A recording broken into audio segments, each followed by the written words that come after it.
Let's get educated. That's why we're here, to bring you the stories impacting K-12 classrooms and college campuses. It's time for a little education. Hello, everyone, and welcome. I am Katie Patrick, joined by that man right there. His name is David D.O. Razzo. Yes, we're here. We're back again to do this one more time. We woke up. We said, hey, let's do this. Let's do this. And so we are here. It's Thursday, and we are going to get this show done. Yes, and since it's Thursday, if you've watched for any length of time, you know what that means. It's that special time of the week that we check in with Mr. Alex Newman to see what he has up his sleeve to share and inform us about this week. Hey, Alex. Thanks, guys. So, yeah, after pumping our schools full of pornography and fake history and fake science and anti-Christian hate speech and LGBT propaganda, anti-American leftists and the education establishment are really mad that some new materials will be soon available to students in government schools across Florida. That is the content produced by PragerU, by Dennis Prager. Now, since Florida announced other states are now even thinking about following suit, New Hampshire is actually considering that as we speak. The Florida Department of Education, when they approved this supplemental material as a part of a supplemental curriculum, what that means is that now teachers can use it in the classroom if their district approves without worrying about getting fired or being disciplined. But of course, they don't have to use this, right? It's up to their discretion. And PragerU's got a lot of videos on a lot of subjects. A lot of them actually address some of the most significant lies that the critical race theorists, the queer theorists, the Marxists in the public schools are teaching children. And the interesting thing is that PragerU actually has a long track record of giving people the information they need to see the other side and then changing their mind. In fact, they say on their website that something like 70% of people who watch through their content change their mind on at least one issue, and that has the anti-American Marxists and the gender weirdos very, very concerned that people might come to their senses here. Now, a spokesman for the Department of Education here in Florida said the Florida Department of Education reviewed PragerU Kids and determined that the material aligns with Florida's revised civics and government standards. PragerU Kids is no different than many other resources which can be used as supplemental materials in Florida schools at district discretion. Now, it's pretty ironic. A lot of the same ghouls and radicals that have been shrieking about censorship and book banning and book burning because conservatives don't want child porn in school available to children, they're now shrieking that Florida educators should not have the opportunity to voluntarily use PragerU materials. So it's been a really interesting shift. For the last couple of years we've been hearing about academic freedom. I want to show porn to the kids. And now suddenly we don't really believe in academic freedom anymore. And the whole trust the teachers, we heard that quite a bit over the last few years, the shrieking. And of course, now we don't trust the teachers because they might show the kids PragerU stuff, which, so now we've just got foaming at the mouth hysteria. Now, PragerU CEO Marissa Straight said that parents have been frustrated, teachers have been frustrated. That's why they launched PragerU Kids. And she says, we've seen our schools have been hijacked by the left. They've been politicized. They've been used by union bosses.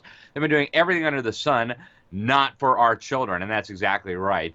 She could not have been more accurate there. The government schools have really become indoctrination centers, as you know from watching this program.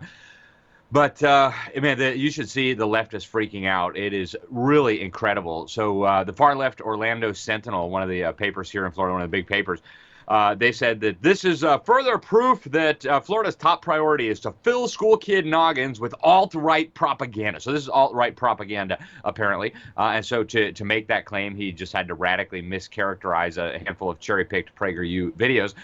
The leftist weirdos at MSNBC, whatever you call that thing, they said that PragerU is gaslighting black people about racism. And Exhibit A in their screed is that there's a video on PragerU by a black commentator, incidentally, telling black Americans that they should stop regarding themselves as perpetual victims incapable of improving their own lives. without help from their white savior liberals in government. And so that apparently is gaslighting black people, telling people that you shouldn't be a victim, you should empower yourself. That is gaslighting black people. So sounds like racist claptrap to me.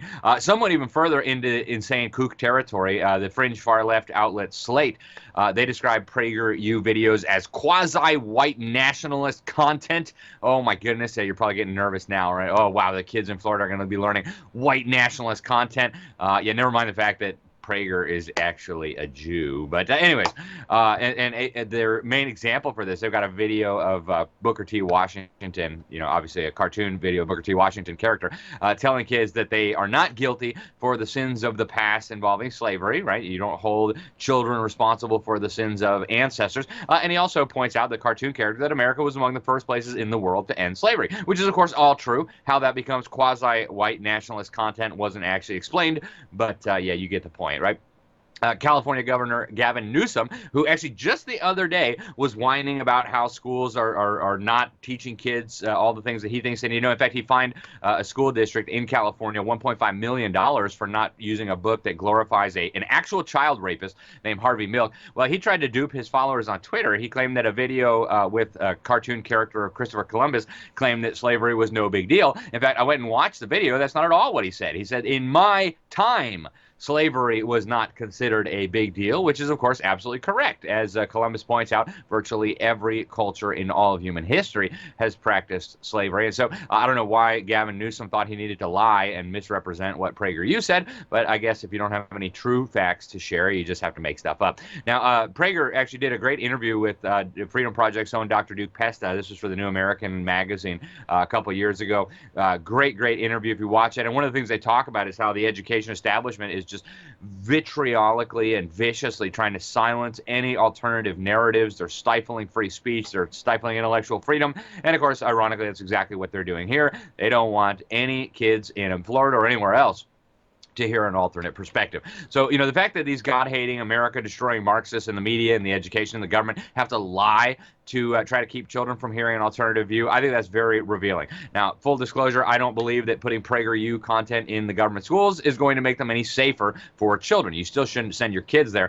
But watching the unhinged reaction of these extremists to this news should tell you everything you need to know, Mom and Dad, about what is going on in these indoctrination factories masquerading as schools. Thanks, guys.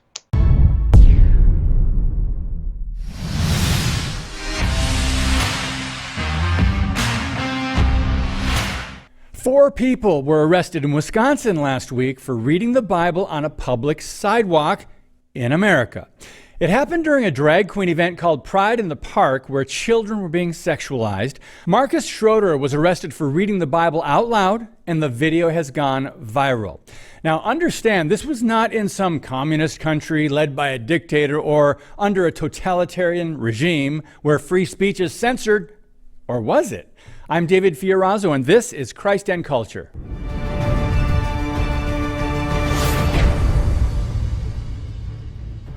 It happened in Watertown, Wisconsin, where police believe it's against the law to preach the gospel of Jesus Christ, but it's okay for adult men dressed as women to twerk and flaunt their sexuality to entertain young children.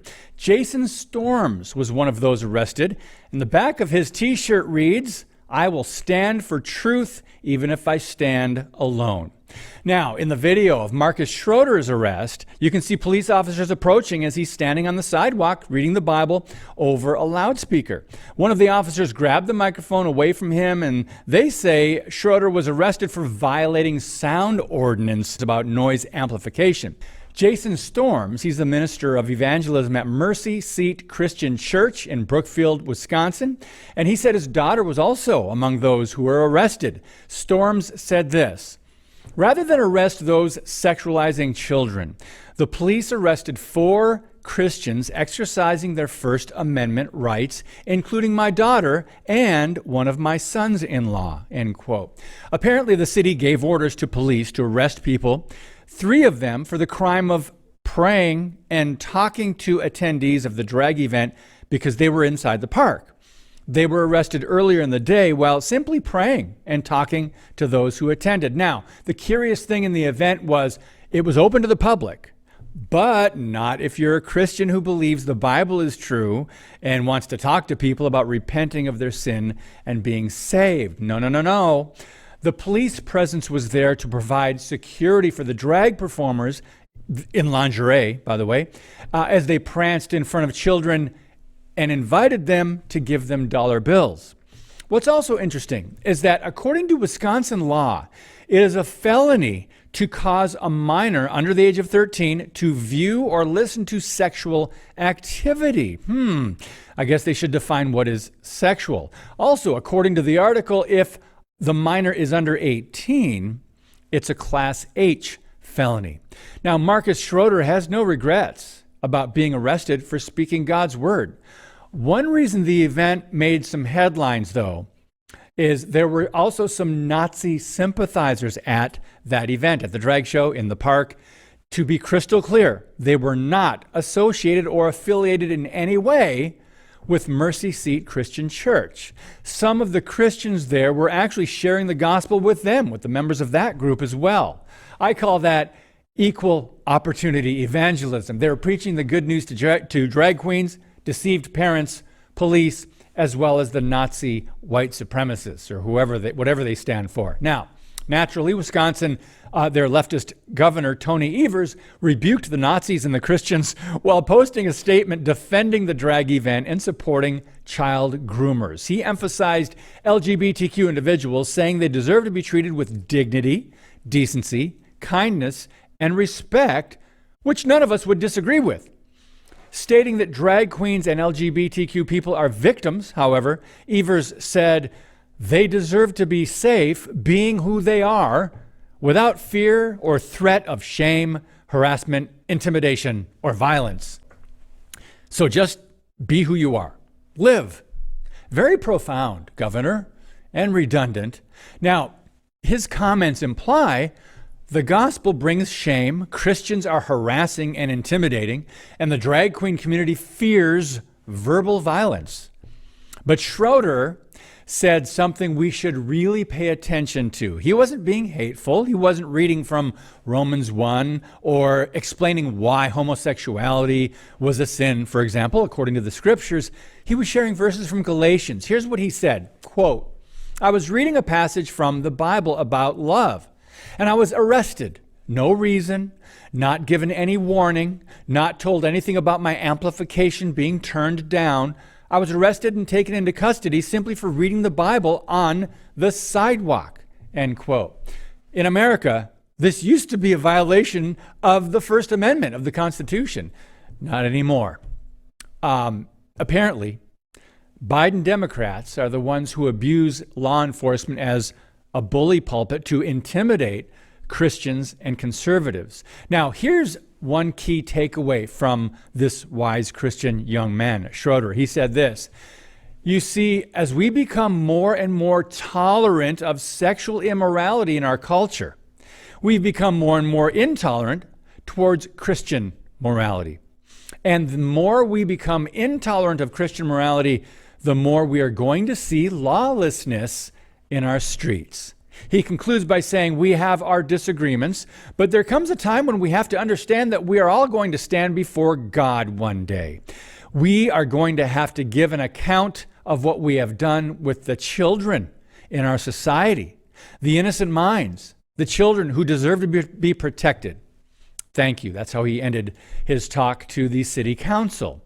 Sadly, but not all surprising, in Marxist America, Bible believers were called a hate group, told they just don't understand the other side, even though Schroeder and Storms and others had long discussions with LGBTQ activists. Now, Storms said the incident has encouraged him and his fellow church members toward further boldness.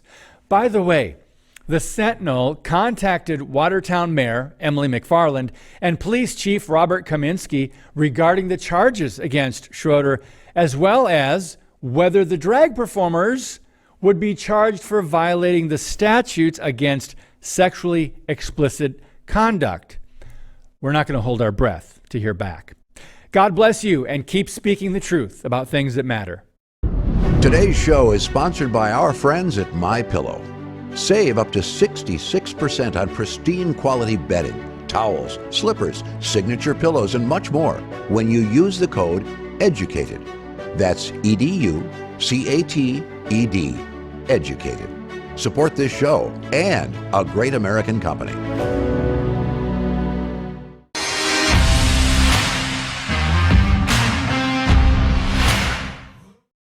Hello, everyone, and welcome to the Dr. Duke Show. I am Dr. Duke, and I'm joined today by Jake Jacobs. Jake, always good to be in studio with you. Hello, Dr. Duke. Always, always. You bring in such nice visual aids, which we will get to, things that will be very illuminating for the audience. So you can say what you want about Donald Trump. Donald Trump has created a lot of his own troubles. I get it. And if you want to accuse him of lying, if you want to persecute him, you want to... Now, apparently, the charges they've thrown at him yesterday include the potential death penalty. Okay. But at least you got to be able to go after other liars in government the same way, which we don't get. And right now, one of the most obvious, despicable liars in government today is Mayorkas, our Secretary of Jake.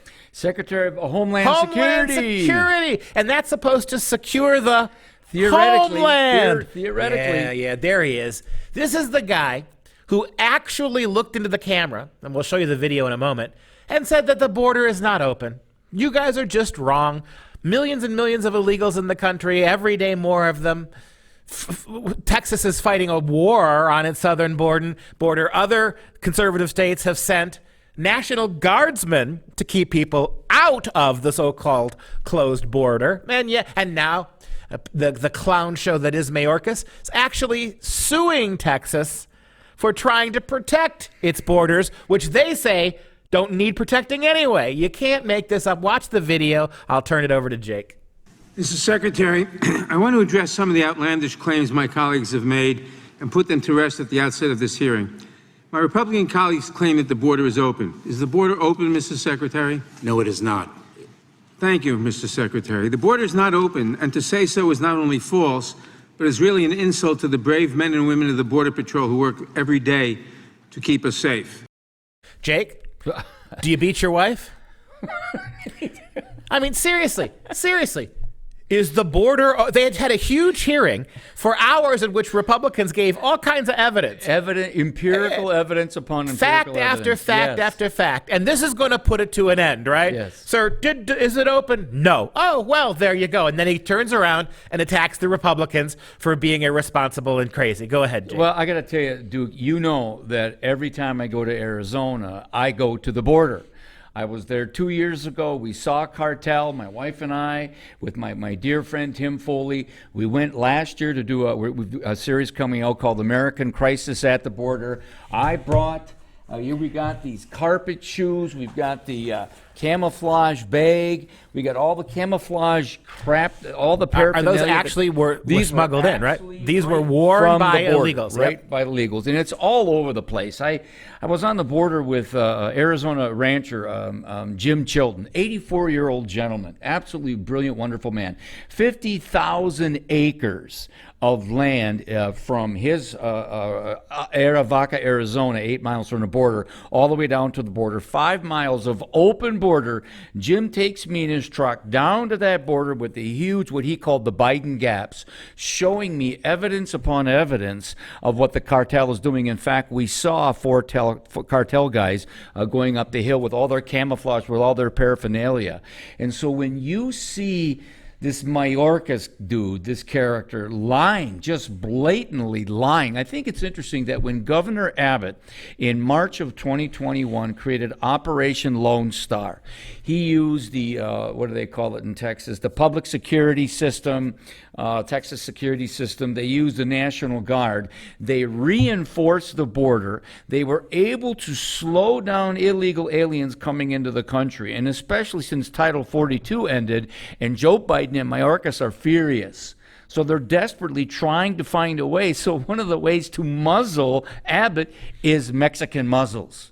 In essence, they're saying because of the Center for Biological Diversity, they're saying, there are literally dozens and dozens of possible creatures that could be extinct, and we got to open up the border and not allow these buoys that they have down in the Rio Grande area, in the Del Rio area. What they're saying is you can't be doing this right now because you're hurting the Mexican muzzles. So what you're telling me is that what we knew there's so many angles here. You're telling me that climate change is being used to prop the border up to bring more illegals. Meanwhile, you've been noticing the news, right? You've got places all across the country who are now giving voting rights. In Illinois, right south of us, the radical lefty governor, globalist, has allowed non-citizens to become police officers. That's right. That's right. Think about this. That's the same guy we were talking about when it comes week. to all the LGBT money going into Illinois. So, not to belabor the obvious, but if you think about those parallels between the fall of the Roman Empire and what's happening here,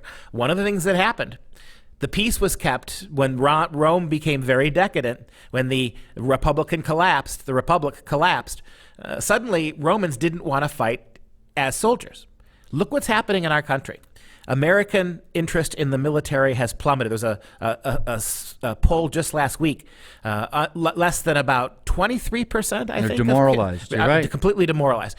Young people want nothing to do with it. They have no interest in science. Can't blame them. Who wants to go to the military to learn about DEI? So, and now we've got in Illinois, we have illegal immigrants doing oversight about American citizens. They're police officers, not Americans. I mean, there's a really remarkable parallel to what did in Rome. In Rome, Romans stopped fighting for themselves, and they hired these kinds of militias to do the fighting. And, of course, the quality and the loyalty went away. Now you're beginning to see some of across the country, the consequences that are way even bigger than who's simply crossing the border. It's interesting because Victor Davis Hanson, the brilliant Stanford historian, his latest book, The Dying Citizen, brings up exactly what you're saying. Everything you just said is exactly what he puts in there. There's a denial of our constitutional republic rule of law. There's a denial of civics, citizenship. There's a denial of actually teaching young people in America what it means to be an American citizen who understands civic responsibility. And there is this opening floodgate of globalism, which in essence says borders don't matter, the rule of law doesn't matter. If you want to quote Joe Biden, surge to the border. And this is this bizarre Orwellian, Huxleyan world, where this dystopic world of the border is closed, or is closed, which is a lie. And they are the ones that profoundly exasperated the problem, and they're lying to the American people. There is much more to talk about, but for the rest of the story, check out the full episode of The Dr. Duke Show. If you have a smartphone, tablet, Roku, or Apple TV, consider downloading the FreedomProject Media app. It's 100% free and includes all of our weekly shows, plus lecture series, archive programs, and award-winning animated videos for families like the Presidential Minute, Battles of America, and Heroes of the West. Don't rely on the social media giants to keep you informed. Simply download the Freedom Project Media app from your app store and allow notifications. And we'll let you know when a new video is ready.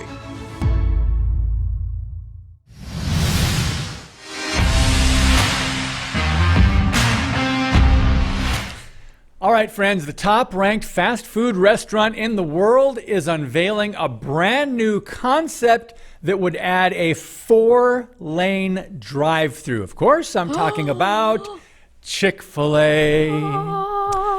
Next year, the 2-story concept will debut at the company's home base in Atlanta, Georgia, and here's a sneak peek. The site is comprised of an elevated kitchen where 4 drive-through lanes flow under the building. As mobile ordering customers cross the lease line, their orders are fired to the kitchen so that they're hot, fresh, and ready to eat when they arrive at the pickup point. The customer's experience is punctuated by a smiling team member who hand delivers their meal, and then they're on their way, fast and easy.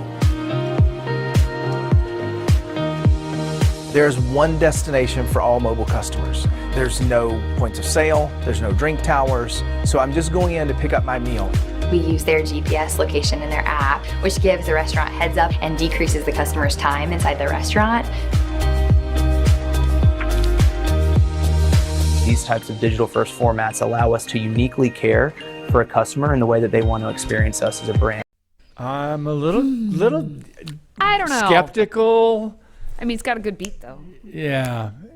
Good job on the video marketing team, but the concept, not sold. I mean, what do you guys think? I don't know. Send us a message. Send us an email. We'll get your thoughts. But just as you heard there, this innovative drive-through, it's being designed to serve up to 75 cars at a time. Right? So customers are going to be able to order through a mobile app, or they can order from an employee as they approach that drive-through. And as they said in that video, a smiling employee, the employee will be smiling. A smiling team member. Only Chick-fil-A would do that and put a smiling. Yeah. It's kind of odd. I'm not sure about the kitchen up above. But anyway, we'll see. Now Chick-fil-A is not the only fast food company experimenting with design. Earlier this year, Taco Bell launched the first Taco Bell Defy in Minneapolis, Minnesota. The kitchen is located above the drive-thru, and orders are delivered via a vertical lift to customers in their cars. Fun fact, there are an estimated 200,000 drive-thrus across the country where Americans order food 6 billion times a year. What? We are creatures of habit. We want things fast. We are creatures of comfort. Ooh, yeah, I think Too you're right. comfortable. Comfort and habit. I mean, yeah. Convenience. I'm assuming this. Comfort. I'm assuming this. So quality and health are not two of the top priorities. No. It's comfort. It's convenience. Well, if it was a little bit of health, they would have been like, all right, you're parking about a quarter mile away. You must walk. Get your food, do a little workout, and then you can walk on back. But to me, it's getting too much in terms of inability to interact with one another. That's like I understand. Oh, I'm in a rush. I got this. I got that. But you know what? We are too much in a rush, and the whole our lives are just blurs. How about you stop for a moment and have a nice conversation with one of those Chick-fil-A employees? Because hey, they are some of the nicest. I mean, yes, I know they're getting paid and they have to be nice, but they are some of the nicest. But they people. do hire some of the nicest. They do hire young some of the people nicest with the young best people too as well. attitudes. So and they're very courteous. They're Yes. good training there, and good, I believe, selection of employees. Yeah, Taco Bell, not so sure on you, but we're talking about Chick-fil-A's, what they're doing now. And if Chick-fil-A does it as being one of the top kind of premier, well-known fast food, up and coming, growing always, others will follow. I mean, Subway needs to get themselves out of the hole still, I think, at this point. But if McDonald's would go for this, everyone's doing it too. So we'll see what happens. We'll see. But that's going to wrap up Educated for this week. It was my pleasure to be here with you, David. My pleasure, too. It's an honor to be here. Okay, for Katie and myself, thanks for watching, listening, sharing, and supporting the show. Until next week, stay educated, America.